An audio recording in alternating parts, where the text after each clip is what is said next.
આજે દશામાના વ્રતને 10 દિવસ પૂર્ણ થતા માતાજીની પૂર્ણાહુતિ નિમિત્તે કાંકરેજ તાલુકાના જામપુર ગામમાં મેળો ઉમટ્યો। જામપુર ગામમાં દશામાનું પૌરાણિક મંદિર આવેલ હોવાથી દશામાના વ્રતનો છેલ્લો દિવસ કાંકરેજ તાલુકાના ગામોમાંથી લોકો દર્શનાર્થે પધારે છે।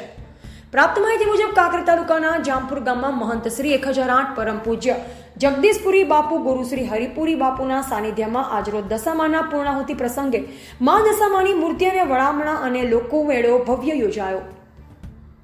ભારતીય સંસ્કૃતિમાં વ્રત તપ ઉપાસના આરાધનાનું આગવું મહત્વ છે। આજે અષાઢ વદ અમાસ દિવાસા આજે રવિવાર છે। દશામાનું વ્રત અષાઢ વદ અમાસ દિવાસાથી શરૂ થાય છે। આ વ્રત 10 દિવસ સુધી ચાલે છે। આ સમયગાળા દરમિયાન ભક્તો ઉપવાસ બ્રહ્મચર્ય રાખે છે અને દેવી દશામાતાના સન્માન માટે વિશેષ પ્રાર્થના અને ધાર્મિક વિધિઓ કરે છે। પ્રાતઃકાળે સ્નાન કરી ધૂપ દીવો કરી શ્રદ્ધાપૂર્વક દશામાની કથા સાંભળવી 10 દિવસ સુધી નકોરડા એકટાણા ઉપવાસ કરે છે। માટીની સાંઢળી બનાવી તેનું પૂજન કરવું। 10મા દિવસે મૂર્તિની સાંઢળીને નદીમાં પધરાવી વ્રતની પૂર્ણાહુતિ કરે છે। શક્તિ મુજબ દાન દક્ષિણા આપે છે।